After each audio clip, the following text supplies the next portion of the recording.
నమస్తే, welcome to Andhraprabha. నేను శిశిర. మనతో పాటు ఉన్నారు ప్రొడ్యూసర్ నట్టి కుమార్ గారు. నమస్తే అండి. నమస్తే అమ్మా. చిరంజీవి గారి పాత్ర ఎంత ఉండబోతోంది? చిరంజీవి బీజేపీ గారి పార్టీలో పాత్ర ఆయనకి రాజకీయాలంటే ఇష్టం లేదు. ఫస్ట్ రాజకీయాల నుంచి బయటకు వచ్చిన తర్వాత ఈ రాజకీయాల నుంచి ఈ టెన్షన్ నేను భరించలేను. ప్రశాంత జీవితం నా సినిమా ఇండస్ట్రీ, సినిమాల్లోనే ఉంటాను. కనుక దయచేసి నన్ను ఇష్యూస్కి లాక్కండి. కష్టాల్లో ఇండస్ట్రీ ఉంటే నేను వస్తా, బాధల్లో ఇండస్ట్రీ ఉంటే వస్తా. నేను వచ్చి మీకు ఏది కావాలంటే అది చేస్తానని చెప్పాడు తప్ప, అలాగే రాజకీయాల్లోకి ఆయన రావటానికి ఆయనకి ఇంట్రెస్ట్ లేదు. రావాలి అనుకుంటే ఆయనకి ఎప్పుడో సెంట్రల్ మినిస్టర్ ఇచ్చేవారు, ఆయనకి రావాలనుకుంటే ఎప్పుడో రాజ్యసభ ఇచ్చేవారు. రాజ్యసభ అన్ని పార్టీలు ఆఫర్ చేశాయి ఆయనకి. సెంట్రల్ మినిస్టర్ ఆల్రెడీ ఆయన చెప్పకపోయినా సెంట్రల్ మినిస్టర్ ఇప్పుడు కూడా ఇస్తారు. కానీ ఆయనకి ఇంట్రెస్ట్ లేదు. నాట్ ఇంట్రెస్టెడ్ ఈజ్ రాజకీయ పార్టీ. అంటే ఆయన చెప్పిన దాన్ని బట్టి నేనేమో ఆయన దాంట్లో దూరం నేను చెప్పట్లేదు, కనుక నేను చెప్తున్నా. కనుక ఆ విధంగా ఒక మంచి అందరితో మంచి కార్యక్రమాల్లో అందరూ అన్నింటిలో కలవాలి, అందరూ మనవాళ్ళు అవ్వాలి అనే ఒక పార్టీ తరపున కాదు, అందరూ మనవాళ్ళుగా ఉండాలనేది ఒకటి. తమ్ముడికి అనేది కామన్గా సపోర్ట్ చేస్తారు కదా, కుటుంబం అంతా తమ్ముడికి సపోర్ట్ చేస్తారు కదా. సపోర్ట్ ఉండదా? తమ్ముడు కదా, తమ్ముడు ఉన్నప్పుడు తమ్ముడి పార్టీ ఆయన పార్టీ కాదా? కనుక ఆయన తమ్ముడు బాగుండాలి, ఆయన తమ్ముడు సీఎం అవ్వాలని ఆయన అవసరమైతే ఆయన కోరిక మేరకు నా తమ్ముడు నన్ను పిలిస్తే వస్తానని ఎప్పుడో చెప్పాడు. నా తమ్ముడు నా అన్నయ్య అవసరం ఎప్పుడు అడిగినా నన్ను పిలిస్తే నేను వచ్చి ప్రచారం చేస్తానని చెప్పాడు. అంటే ఇప్పుడు మొన్న సంక్రాంతి వేడుకలు జరిగాయి కిషన్ రెడ్డి గారి ఇంట్లో, దానికి కూడా చిరంజీవి గారు వెళ్ళడం జరిగింది, మోడీ గారు వచ్చారు. మరి అక్కడ ఏమైనా చర్చలు జరిగాయి? అది చిరంజీవి గారికి చిరంజీవి గారు అంటే బాగా అభిమానం కిషన్ రెడ్డి గారికి. కిషన్ రెడ్డి గారు ఏంటంటే ఎలాగైనా సరే, సార్ కొంచెం మీరు రండి, సంక్రాంతి సంబరాలు ఢిల్లీలో చేస్తున్నాను కదా అంటే ఆయన పిలిచారు. ఆయన ప్రత్యేక ఆహ్వానితులుగా వచ్చారు. మోడీ గారు కూడా వచ్చారు కదా. ఇక అక్కడ ఏంటంటే పవన్ కళ్యాణ్ గారు అంటే అమిత ప్రేమ.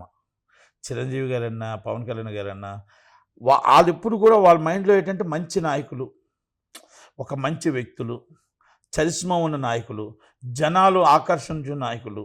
కనుక పవన్ కళ్యాణ్ అనే వ్యక్తి మాకు బాగా మిత్రుడు, మాకు ప్రాణమిత్రుడు అనేనే మోడీ గారు చూసుకుంటారు, అమిత్ షా గారు కానీ. దాని బ్రదర్గా చిరంజీవి గారు బాగా మంచి వ్యక్తి. కనుక అందుకని ఆయన పక్కకు పిలిచి పక్కన కూర్చోబెట్టుకొని అంత ఆప్యాయంగా మాట్లాడుకోవడం జరిగింది. అంతే తప్ప ఆయన రాజకీయాల కోసం మాట్లాడాలని అనుకో. కానీ ఏమన్నారంటే, మీరు అది చెప్తున్నారు సీజ్ ద సిప్ అని ఆయన అన్నారు, కానీ అంతకు ముందు రోజు, అంతకు 2 రోజుల ముందు రోజు అది ఆల్రెడీ జరిగిపోయింది. పవన్ కళ్యాణ్ గారు ఓన్లీ అక్కడికి వెళ్ళి అలా చెప్పారు జస్ట్ వీడియో కోసం అని కూడా వార్తలు వచ్చాయి. తప్పు. దాని మీద మీరేమంటారు? ఆయన ఆల్రెడీ కలెక్టర్ గారికి పర్మిషన్ వచ్చిన తర్వాత, కలెక్టర్ గారికి ఇన్ఫర్మేషన్ వచ్చిన తర్వాత, ఇన్ఫర్మేషన్ తర్వాత దాంట్లో నేను ఆ పూర్తి భాగం అంతా కూడా ఆ కంప్లైంట్ నేను లోకేష్ గారికి ఇచ్చాను. కాకపోతే నా కాగితం పక్కన పడేశారు. ఆ తర్వాత హైలైట్ ఈ కేసు దీంట్లో 8 నెలల నుంచి నేను పోరాడుతున్నా. ఇది రేషన్ బియ్యం మీద పోరాడుతున్న వ్యక్తిలో నేనే ఫస్ట్. అది ఫస్ట్ నుంచి అంచెంచులుగా పోరాడుతున్నాయి. ఇచ్చాపురం నుంచి అప్ టు సోలూరుపేట దాకా ఈ రేషన్ బియ్యం ఎలాగెళ్తుంది, ఎక్కడ స్కీమ్ జరుగుతుంది, ఎంతెంత కొంటున్నారు, ఇవన్నిటి మీద నేను ఇన్వెస్టిగేషన్కి వెళ్ళి నేను మామూలుగా ప్రజా దర్బార్ అని ఒకటి పెట్టారు. ఆ ప్రజా దర్బార్లో లైన్ కట్టి 6 గంటలకు వెళ్ళి లైన్ కట్టి, మళ్ళీ మామూలుగా వెళ్తే బాగోదేమో అని లైన్ కట్టి వెళ్ళి కాపలా కాసి ఆయనకి ఇచ్చా. అది కింద పడేశారు. తర్వాత మరుసటి రోజు 3 రోజుల తర్వాత సీజ్ ద సిప్ అని వెళ్ళారు. సేమ్ కంటెంటే. ఇది నేను లోకేష్ గారికి ఇచ్చాను. ఇది లోకేష్ గారు పట్టించుకోలేదు. ఆయన దాన్ని కలెక్టర్ గారు ఒక ఇన్ఫర్మేషన్ ద్వారా కలెక్టర్ గారు తెలిసి కలెక్టర్ గారు ఇమీడియట్గా ఎంక్వైరీకి వెళ్ళారు. ఎంక్వైరీకి వెళ్ళిన వెంటనే ఇది పవన్ కళ్యాణ్ గారికి ఇంటిమేషన్ చేసిన పవన్ కళ్యాణ్ గారు అథారిటీగా వెళ్ళారు. వెళ్ళి అప్పుడు ఆ సిప్ని ఆపారు. సిప్ ఆగలేదు. సిప్ని మొత్తం టోటల్గా లోడింగ్కి వెళ్ళి చెక్ చేసి ఆపారు. ఆపితే దాన్ని మళ్ళీ పవన్ కళ్యాణ్ గారి కింద సీజ్ ద షిప్ అన్నాడు. అంటే సీజ్ ద షిప్ అంటే ఈ షిప్ని మీరు ఎక్కడికి పంపించొద్దని, ఎలా చేయాలంటే పంపించొద్దని చెప్పారు. అప్పుడు దాన్ని సెంట్రల్ గవర్నమెంట్ ఇమీడియట్లీ దాన్ని చేసి దాన్ని అంతా ఎంక్వైరీ చేసి కోర్టు క్లియరెన్స్ తర్వాత అవన్నీ డెమరేజ్ అంతా కట్టిన తర్వాత పంపించారు. అంటే ఆయన మాటకు అంత వాల్యూ ఉంది అని చెప్తున్నాను మీకు, సెంట్రల్ గవర్నమెంట్లోనే స్టేట్ గవర్నమెంట్లో. నెక్స్ట్ సీఎం పవన్ కళ్యాణ్ గారు అంటారా, లోకేష్ గారు అంటారు? బీజేపీ తరఫు నుంచి సీఎం గారు పవన్ కళ్యాణ్ గారే. నెక్స్ట్ సీఎం పవన్ బీజేపీ మీకు జనసేన అరిద్దరు ఒకటే.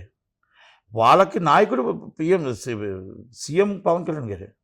బీజేపీ ఇంకో థాట్ లేదు వాళ్ళకి. వాళ్ళ నాయకుడు అక్కడ సీఎం ఆయనే. అంటే ఇప్పుడు అవుతాడో నేను అనట్లా, సీఎం ఆయనే. నెక్స్ట్ ఆయనే అంటారు. అంటే నెక్స్ట్ ఆయన అనేది ఇప్పుడు జనాల్లో మరి ఆయన అందరూ అంటున్నారు కాబట్టి అనుకోవాలా. ఓకే, పవన్ కళ్యాణ్ గారిని సీఎం అవుతారని ఆయన అనుకుంటున్నాడు, ఆయన జనాలు బీజేపీ వాళ్ళు అనుకుంటున్నారు. రిపీట్ మన సీఎం అవ్వాలని లోకేష్ గారు టీడీపీ వాళ్ళు అనుకుంటున్నారు. అది ఏది నెరవేరుద్ది అనేది మళ్ళీ తర్వాత ఆయన మళ్ళీ జగన్మోహన్ రెడ్డి నేనే మళ్ళీ సీఎం అవుతాను అనుకుంటున్నాడు. కాబట్టి నిర్ణయం జనాల మీద వదిలేద్దాం 29కి. ఓకేనా? చంద్రబాబు నాయుడు గారిని పక్కన పెట్టడం జరుగుతుందా? చంద్రబాబు నాయుడు గారు ఇస్ రాజకీయ నాయకుడు.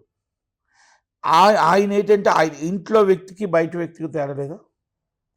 ఇప్పుడు మన ఇంట్లో వ్యక్తి అంటే బీజేపీకి అనుబంధమైన సొంత వ్యక్తి పవన్ కళ్యాణ్ గారు. చంద్రబాబు నాయుడు గారు ఒక పార్టీ నాయకుడిగా సపోర్ట్ మాత్రమే చేస్తున్నాడు. ఆయన ఎప్పుడైనా వెళ్ళిపోవచ్చు, ఎప్పుడైనా ఉండవచ్చు. కానీ పవన్ కళ్యాణ్ గారు వెళ్ళరు.